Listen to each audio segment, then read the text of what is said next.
Dude, you mentioned Rome. That is quite cool. Now, I've always thought about this. You're in Rome. That's why we have the fucking wolf there. The Capitolina wolf. You're in Rome. You're going to meet with your buddies. Do you say, dude, let's meet in the Colosseum at 10:30? Or do you use that as a reference? Because that's quite awesome, I have to say. Actually, the real Romans don't meet at the Colosseum ever. They maybe go to some places like Piazza Navona or the Pantheon. As a meeting point, not to go there and hang out. Like, let's meet there and then go to whatever bar where this, I don't know, something. No, real Romans don't go in that area because that's very touristy. So, like, all the tourists are there. Also, like, when you live in Rome and you pass so often by, like, the Colosseum or whatever, you get used to it. And you don't, like, it's not every time like, oh my God, the fucking Colosseum. But bastards, they don't know what they have. No, they know what they have, but it gets normal. It's like if you live in Madrid, it's not that you pass the Santiago Bernabeu and every time you're like, oh my fucking God, Real Madrid. What? Of course I do. And I jizz myself every time I see Bernabeu. And a la Madrid, by the way, everybody. A la Madrid. I am also Madridista.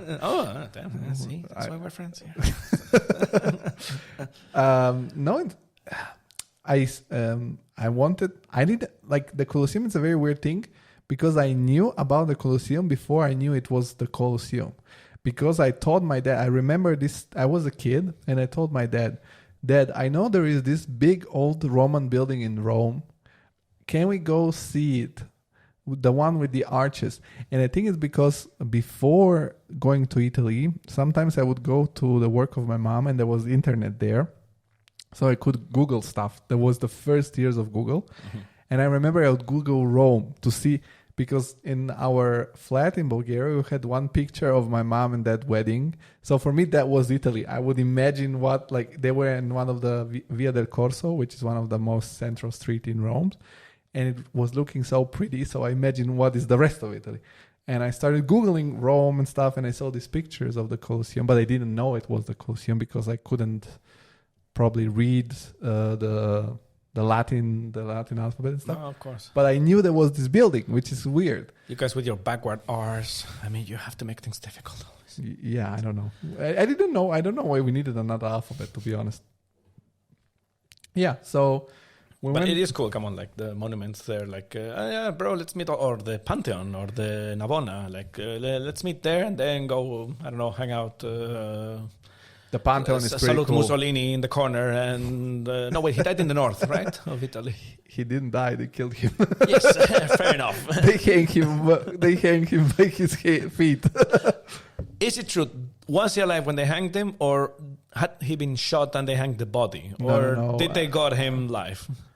They hung him live and they let him die by his blood getting in his brain. This is what I know. And they left him hanging for a couple of days. But Italy did a very smart move there because Germany never surrendered. And Italy, at the last few months of the war, were like, oh, bro, we need to be liberated from these bastards. I mean, we're friends, but not really friends, okay? It's just somebody you know, and you find him kind of awkward, and then please save us. We change teams. Yeah, probably this is why they don't have the same sense of guilt. I don't know. I don't think Italians have I don't know.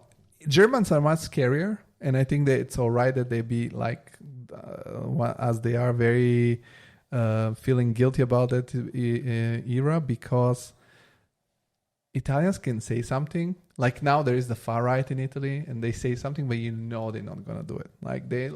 In Italy, you can be like, we're going to deport them. We're going to kill them all. And they're like, yeah, they're just talking. But Germans, they say shit. They mean it. Because they do shit. So if you ask me, like, I'm more afraid of a far right Germany than a far right Italy, because Italy wouldn't have done anything without Germany. Like they wouldn't. They tried to, there was the colonialism, like back in the days. They tried to do couple of colonies. Yeah. Bro, it was such a struggle for two things that were super small. Right? I think Ethiopia and Libya a little bit. Yeah. And the moment they left Libya, they discovered oil. And they were like, fuck. Yeah, so You know, it's funny because angry Italian, sure, it's angry and it sounds strong, but angry German is scary. Even if the taxi driver is a bit angry at you for whatever reason, you give him the wrong chains. It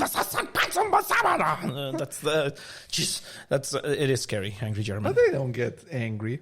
Also, like in Italy, they curse a lot and they curse each other. So like fuck off, and it's okay. Or you're saying like bitch, stuff like that in Italy, it's fine.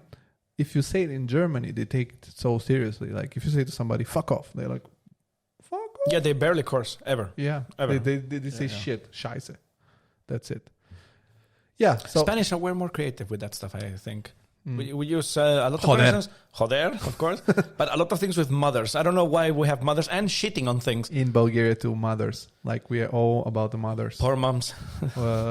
Yeah, like fuck your mother, I'll fuck your mother in the ass of your mother, like all this stuff. But in Spanish it could be good because de puta madre could be bad, like their mother's a whore, would be the meaning. But when you say somebody is like, oh, this guy is de puta madre, then it's kind of a good thing. Like, this is my bro, you know? Yeah, It's a but, thing. in Italy we have the same thing that you can say something bad about somebody, but you mean it in a nice way. And also we have this universal word cazzo, which is like can be positive, can be negative. It depends just on the intonation how you say it.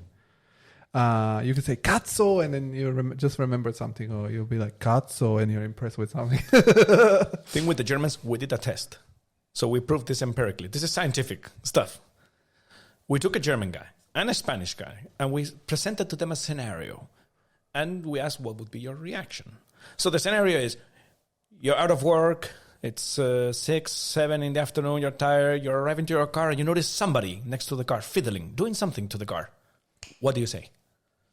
And the German was like, I would say, Alter, was machst du mit mein Auto? It's like something like, yo, old guy, what are you doing with my car? Which is like kind of lame, to be honest. We asked the same question to the Spanish guy. Hijo de puta.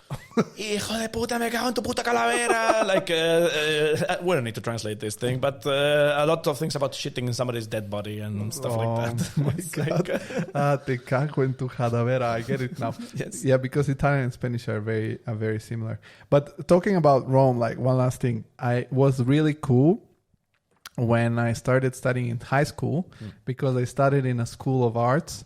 And we would study a lot of history of arts and then later in university, history of architecture. And you have to study all these arts and ancient things. And we would study very little by the book, but we will go and That's be cool. like, this is this and this is this. And then you learn way more. And I think this is something that Americans cannot comprehend, that we have this super huge connection with very big, like very stuff that are very much in the past. And that's why they did this. You said you lived in DC.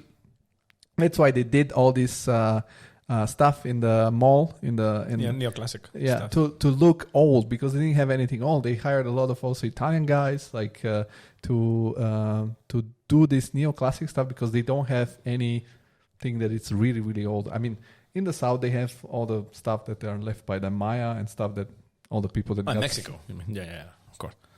I mean, it's a pretty young country, the U.S. 1777, I think it's the year. So, like, a lot of these states in Europe, they existed for thousands of years. So that's why the architecture there. And you're right. But for me, as a Spanish guy, it was similar. When we were studying architecture from Rome and stuff, it's all pictures and books and stuff. We cannot go out and there. So it is a cool thing that you just go out and see it and go like, fuck, here's the Piazza Navona or Pantheon or stuff like that. But That's the cool. US being a younger country is not really true, because the countries as we know them today, they're one of the oldest. Like because Italy wasn't united for a very long time. They got united after the States. France got the revolution after the States. The Germans were not Germany, so they got also after. So the countries as we know them today, America is actually That's a pretty. fair point. Yeah. I was listening to this historian, author, Timothy Snyder, very good guy that knows a lot about Russia, Ukraine, stuff like that. And he was talking about this, that Europeans say they're these old countries, but they're not old countries. They're new countries in an old place. So it's very ironic. Could be.